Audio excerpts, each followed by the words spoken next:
네, 실태 파악을 더 하겠습니다. 네네. 예, 수고하셨습니다. 다음은 존경하는 최기상 의원님 질의해 주시기 바랍니다.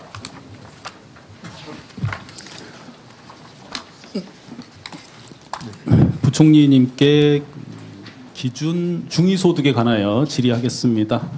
자료를 좀 부총리님께 건네주시고요. 이런 말이 있습니다. 나의 모든 힘은 긴장하고 있었노라고 더 강한 자원은 어울리지 않기 위해서. 이게 부득이하게 보통의 시민들과 다르게 엘리트가 관료가 되거나 이제 선출직에 많이 오기 때문에 이렇게 특별한 노력을 하지 않으면 자기 주위에 있는 특권 소수의 의자를 반영하는 정치나 행정을 할 수밖에 없기 때문에 늘 주의해야 된다고 생각하고 있습니다. 저는. 제가 법원에 있을 때도 법원의 판사들은 재판하는데 최선을 다하는데 신뢰도가 안 올라가요. 근데 그 이유를 찾아봤더니 판사가 되는 사람들이 최상위층에서 판사가 되고 있거든요. 우리나라가. 그렇기 때문에 대부분의 시민들이 저 사람들은 우리의 사정을 모를 거다라고 생각하는 게 신뢰의 근본적인 원인이랍니다.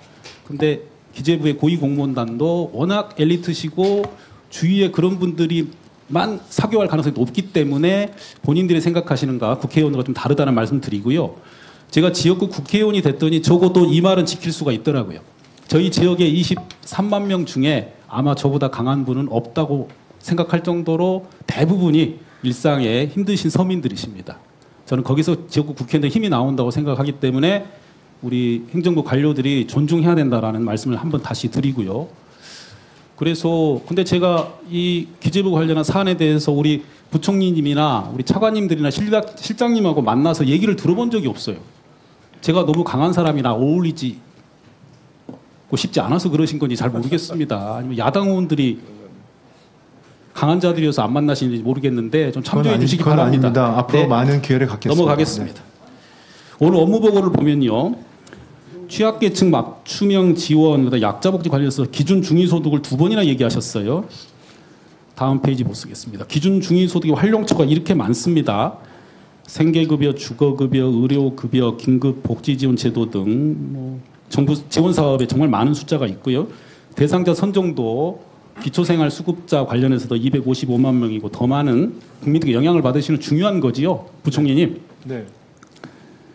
근데 대한민국 현재의 삶을 보면 왼쪽에는 우리나라가 이제 밖에 그럴듯하게 내놓는 여러 가지 기준들입니다. 대단한 나라가 됐습니다. 정말 자랑스러운 정도지요. 근데 오른쪽을 보면요. 안타깝게도 지금 윤석열 행정부 들어와서도 뭐 삶의 만족도, 자살률, 독거노인 비율이 크게 개선이 못 됐습니다. 노력을 하고 계시겠지만 특히 그 아래 두 가지는 정말 민망한 수준이고 염치가 저희가 얼굴을 못 들어요. 주거 빈곤 아동이 전체 아동이 5%나 되는데 과감하게 정권 차원에서 이거를 4%, 3% 줄이겠다는 목표를 들어본 적이 없습니다. 절실하게 하겠다는 걸 못 들어봤어요. 그 아래에도 보면 청년 가구도 지금 주거가 아닌 곳에 거주하는 비율이 37%라고 나와 있습니다. 그러면 매년 이거를 1년에 몇 퍼센트 줄이겠다. 그리고 적어도 윤석열 행정부가 마칠 때는 어느 정도 마치고 나가겠다라는 것이 저는 가장 절실한 목표고 자랑스러운 목표가 돼야 된다고 생각을 합니다. 그런데 다음 페이지 보면 이제 기준 중위소득 관련한 언론 기사에 보면 비판하는 내용이 참 많아요. 현실화가 안 돼 있고 다음 페이지 보면 이 눈속임 이게 나오고 있고요. 당사자들 얘기를 들어보면 이게 그 기준에서 지급받는 여러 가지 급여로는 생활이 힘들다는 얘기들을 계속 하고 있습니다. 그래서 산정 방식에 가서 봤더니 국민기초생활보장법에 이제 그 기준이 있더라고요.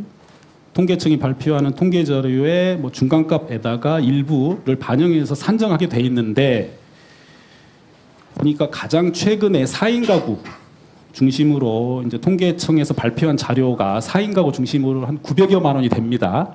그런데 실제로 기준 중위소득을 산정하는 것은 가장 최근 한 600여만 원밖에 안 돼서 한 300만 원 이상의 차이가 납니다. 너무 많은 차이가 나거든요. 지금 기재부에서는 현실적인 이유가 있다고 말씀을 하시던데 부총리님 이게 어떤 정도의 재원이 부족해서 이게 현실화를 못하는 건지 알고 계십니까?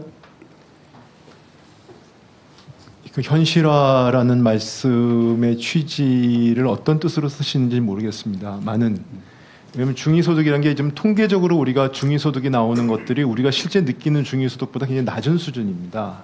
그렇거든요.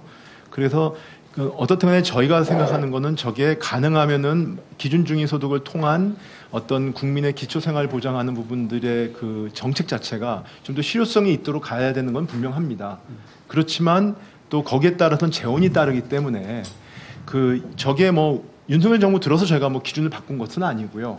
그런 말씀 드리려는 취지는 아니고요. 그렇죠. 예, 제 말씀은 때문에 아마 그런 예산이 네. 예산이 좀 많이 부족해서 현실화가 어렵다는 얘기를 계속 나오고 있는데 그게 어느 정도 부족한지가 수치가 정확히 산정이 돼야만이 매년 좀 나아질 거 아니겠나라는 말씀을 드린 거예요. 그래서 네, 그 부분을 그럼에도 파악을 하고 불구하고 계시나? 과거보다는 저희가 이 증가율을 굉장히 높게 이번 정부 들어가지고 하고 있다. 그러니까 지금 있는 자체가 만족스럽지 않다고 말씀하시지만 과거에는 저보다 더 낮은 수준이었다는 그건 걸 알고 있죠. 알고 있는데 이게 좀 더 구체적인 수치로 나와야지 국민들께서 기대하는 수준이 있을 건데 이제 그걸 알고 계신 여쭤봤는데 정확히 모르신다고 제가 이해하면 되겠죠?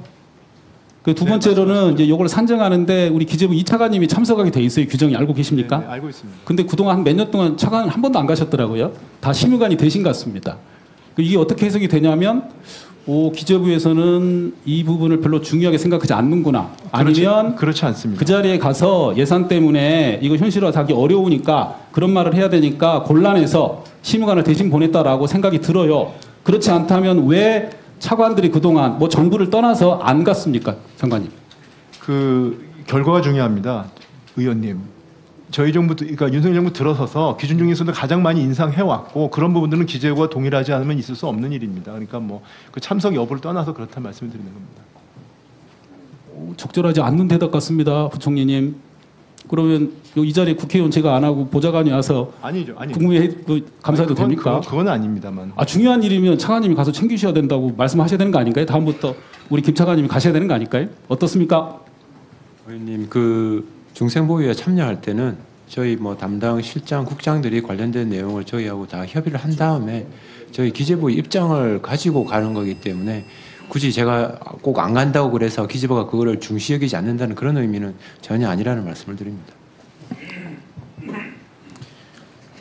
네, 수고하셨습니다.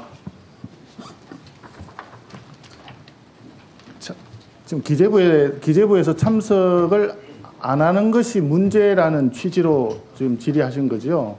그 복지예산 심의관이 참여를 하고 2차관이 이제 직접 안 간 게 그쪽 중생보유의 기준 중위소득을 정하는 거에 대해서 기재부가 그렇게 중하게 여기지 않는 게 아니냐는 그런 질문이셨습니다.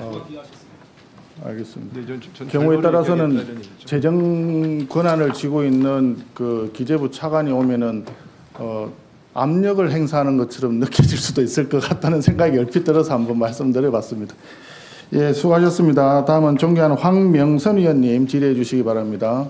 네, 황명선입니다.